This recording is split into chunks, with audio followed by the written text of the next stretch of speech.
Siapakah Ya'juj Ma'juj? Ini sebetulnya menjadi misteri bagi kita.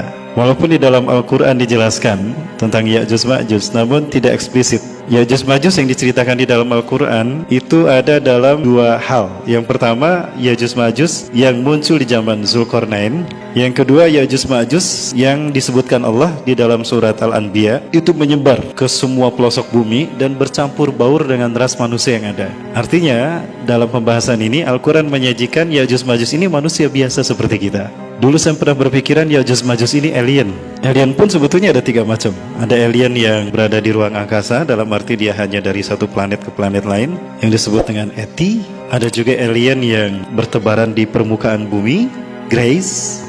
Ada juga alien yang di bawah permukaan bumi, Extraterrestrial Biological Entities atau EBI. Nah, dari tiga jenis alien ini yang cenderung sama dengan perilaku Ya'juj dan Ma'juj adalah EBI, Extraterrestrial Biological Entities. Yaitu alien yang berada di bawah permukaan bumi, mereka berada di dalam, dan dia cenderung sangat sensitif dengan sinar matahari. Tapi perilakunya kanibal. Namun, keterangan ini ternyata belum terbukti secara empiris, dalam arti secara nyata. Karena banyak buku-buku fiksi yang justru bercerita tentang EBI. Nah, siapakah sebetulnya Ya'juj Ma'juj, Bapak Ibu rahmati Allah? Di dalam Al-Quran cerita Ya'juj Ma'juj ini terkait dengan Zulkarnain, yang dikisahkan bahwa Ya'juj Ma'juj ini berada di masa Zulkarnain hidup. Kedua nama ini ditemukan pada budaya bahasa Cina. Jadi Ya'juj Ma'juj bukan bahasa Arab, tetapi dia bahasa Cina. Ini ditemukan dari budaya bangsa Cina, terutama yang berada di kawasan Zhengzhou, khususnya Henan. Henan itu artinya sungai selatan, di mana terdapatnya dinding raksasa atau tembok Cina yang disinyalir oleh salah satu ulama ternama dari Saudi Arabia, Syekh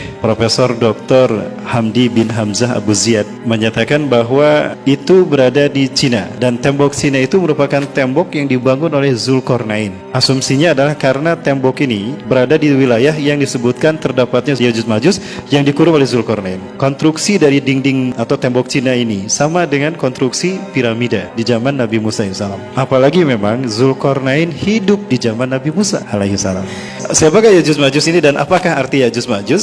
Kedua nama ini ditemukan pada budaya dan bahasa Cina. Ya artinya Asia, Jou benua atau bangsa. Jadi Jou itu diambil ke dalam bahasa Arab. Bahasa Arab tidak pernah menempatkan satu nama di mana ada huruf waw sukun di akhirnya, maka selalu ditambah dengan huruf mati. Maksudnya huruf yang bisa berharokat tapi disukunkan. Maka ditambahlah dengan huruf jim. Maka kata Ya'juj berubah ketika diambil oleh bahasa Arab menjadi Ya'juj. Yang mana kalau kita lihat, kita uraikan, Ya'juj ini terdiri dari dua kata, Ya dan Jo.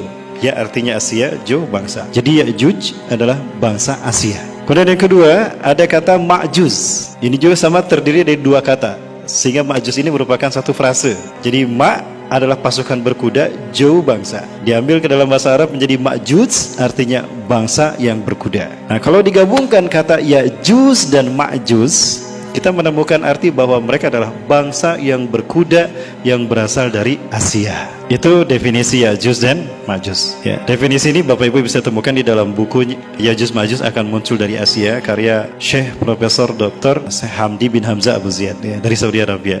Sepertinya beliau masih hidup, ya, karena saya lihat buku yang beliau keluarkan, kitab yang beliau keluarkan yang merupakan hasil dari penelitian beliau sendiri. Dari negeri matahari terbenam sampai negeri matahari terbit, beliau melakukan penelitian sendiri dengan dana sendiri, didampingi oleh istrinya. Penemuan yang beliau lakukan ini menurut saya sangat representatif untuk kita membahas tentang siapa itu Ya'juj Ma'juj. Baik, berangkat dari kisah zaman dulu Ya'juj Ma'juj.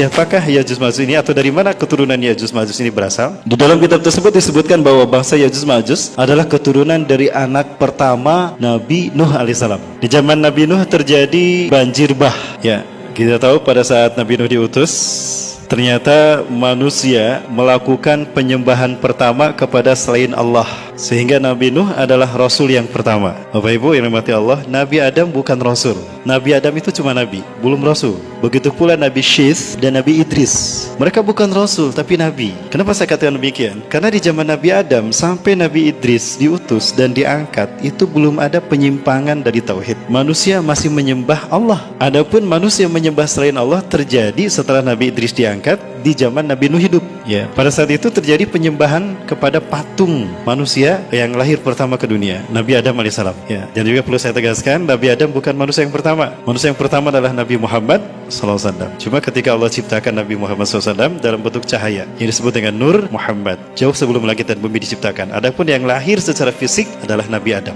Saya tegaskan kembali Bapak Ibu, Nabi Nuh adalah Rasul yang pertama, karena di zamannya lah terjadi penyimpangan manusia dari Tauhid. Manusia menyembah berhala atau patung yang dibuat oleh Bani Kabilah, dan itu adalah patung Nabi Adam sendiri. Nah, karena mereka menyembah selain Allah, maka saat itulah Nabi Nuh diutus. Nabi Nuh diutus sebagai Nabi dan Rasul yang pertama, itu di usia 480 tahun. 120 tahun beliau dakwah, siang malam, sembunyi-sembunyi, terang-terangan. Hanya sedikit yang beriman. Sehingga Allah Subhanahu wa Ta'ala kemudian memutuskan untuk menghentikan dakwah Nabi Nuh pada saat itu, di usia Nabi Nuh 600 tahun. Nah, pada saat itu, terjadilah hukuman kepada kaum Nabi Nuh yang tidak beriman, yaitu banjir bah. Nah, banjir bah ini menghabiskan umat manusia yang ada di muka bumi, kecuali yang selamat bersama Nabi Nuh. Nah, diceritakan Nabi Nuh ini punya 4 anak laki-laki. Yang pertama bernama Yafis, yang kedua bernama Syam, yang ketiga bernama Ham, yang keempat bernama Kan'an. Dari 4 anaknya ini yang beriman cuma 3, Yafis, Ham, dan Syam dan Ham. Kan'an tidak beriman, maka dia termasuk yang ditenggelamkan Allah dalam banjir bah tadi. Sehingga keturunan Nabi Nuh didapatkan dari 3 anaknya laki-laki ini, Yafis, Syam, dan Ham. Setelah banjir reda, Nabi Nuh AS dan kaumnya terdampar di Turki Utara. Nah, Bapak Ibu kalau kita lihat, terdampar di Turki Utara, Nabi Nuh terdampar di sekitar sini. Nah, maka setelah terdampar, semua umatnya turun, maka di saat itulah terjadi peradaban hidup yang baru. Itu di saat itu Nabi Nuh usianya 600 tahun. Istri yang pertama termasuk yang tidak beriman, termasuk yang ditenggelamkan Allah, sehingga Nabi Nuh kemudian menikah lagi. Tidak saya baca kisah Nabi Nuh berikutnya setelah menikah lagi. Namun yang diceritakan kemudian, Yafis, putra tertua dari Nabi Nuh, mengembara ke atas sehingga melahirkan Eropa dan melahirkan Turki, Gos, Kemak, dan Al-Khazar.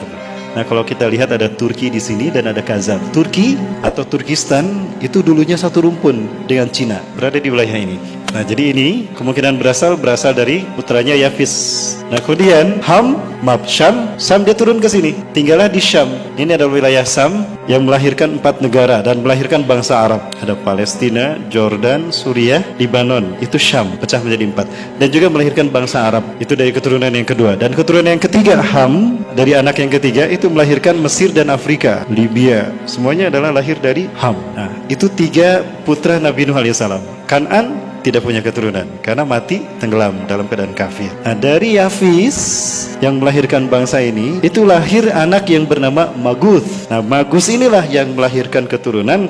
Di antara keturunan Maguth ini ada bangsa yang berperilaku biadab, berperilaku kejam, pembantai, melakukan kerusakan di muka bumi. Ya, saking biadabnya, kehancuran mereka itu dijadikan sebagai satuan kerusakan di muka bumi. Jadi Bapak Ibu rahmati Allah, Ya'juj Ma'juj lahir dari keturunan Yafis, yaitu dari putranya yang bernama Maguth. Ya, Maguth ini melahirkan Ya'juj dan Ma'juj. Mereka lah yang kita kenali dari sejarah sebagai bangsa yang kemudian melahirkan bangsa Mongolia. Ada bangsa Tartar yang membantai kaum muslimin sampai ke dinasti Abbasiyah. Walaupun pada akhirnya dari tokoh-tokoh hebat mereka seperti Timur Leng, Genghis Khan, dan yang lain itu masuk Islam. Ya. Itu Bapak Ibu rahmati Allah, dilihat dari asal muasal Ya'juj dan Ma'juj.